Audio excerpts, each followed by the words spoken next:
আজই ডাউনলোড করুন আর এনজয় করুন আপনার পছন্দের শো। নাইস, লোকটা বেশ রেসপন্সিবল তো, সম্পর্ককে রেসপেক্ট করতে জানে। দাঁড়িয়ে আছো কেন?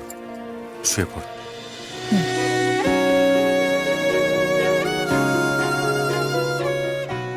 আপনি এটা কি করছেন?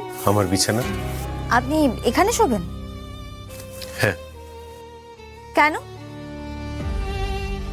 না মানে আপনি তো আমার হাজবেন্ড হন, আর আপনার তো স্মৃতি চলে যায়নি।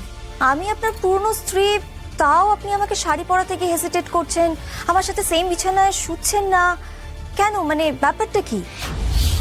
বাই দ্য ওয়ে, আপনি আমাকে সিরিয়াসলি ঢপ দিচ্ছেন না তো?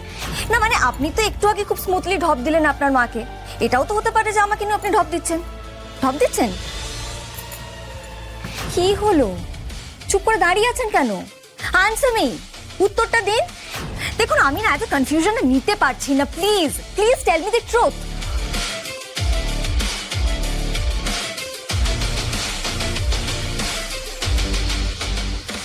আচ্ছা, আমাকে তো বাড়ির সবাই বললো যে আমাদের নাকি 5 বছর হলো বিয়ে হয়ে গেছে। তা 5 বছর পুরনো স্ত্রীর সাথে আপনার তো এতটা আনকমফোর্টেবল ফিল করার কথাই নয়। আপনি এতটা আনকমফোর্টেবল কেন ফিল করছেন? চুপ করে থাকবেন না, প্লিজ উত্তরটা দিন আমাকে।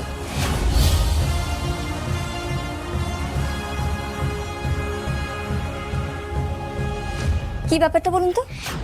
আপনি তখন থেকে আমাকে অ্যাভয়েড করছেন কেন?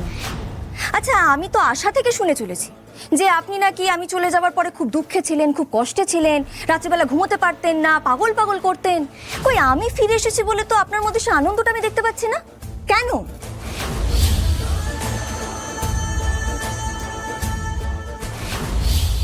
আমি যদি সেই আনন্দটা দেখাতাম, পাগল পাগল করতাম, তাহলে কি তোমার ভালো লাগতো রূপ?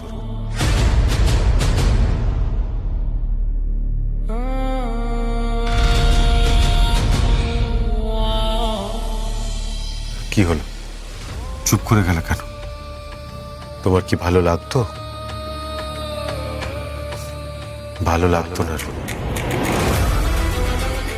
আমি জানি তোমার ভালো লাগতো না,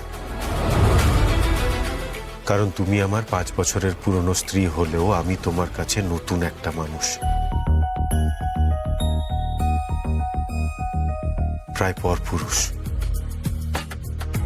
যাকে তুমি জানো না, চেনো না, এখনো ভালোবাসো না। আর একটা নতুন মানুষ যদি হঠাৎই তোমাকে জড়িয়ে জাপটে ধরে নিজের ভালোবাসা প্রকাশ করত, তোমার সেটা ভালো লাগতো না রূপ।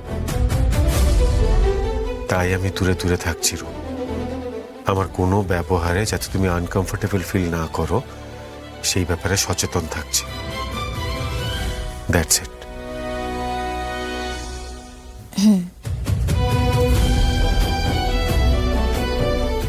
নাইস, লোকটা বেশ রেসপন্সিবল তো, সম্পর্ককে রেসপেক্ট করতে জানে।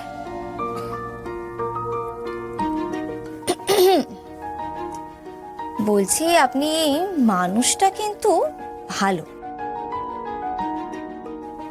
মানে একটা ভালো লোকের সাথে আমার বিয়েটা হয়েছে। Good night বাডি।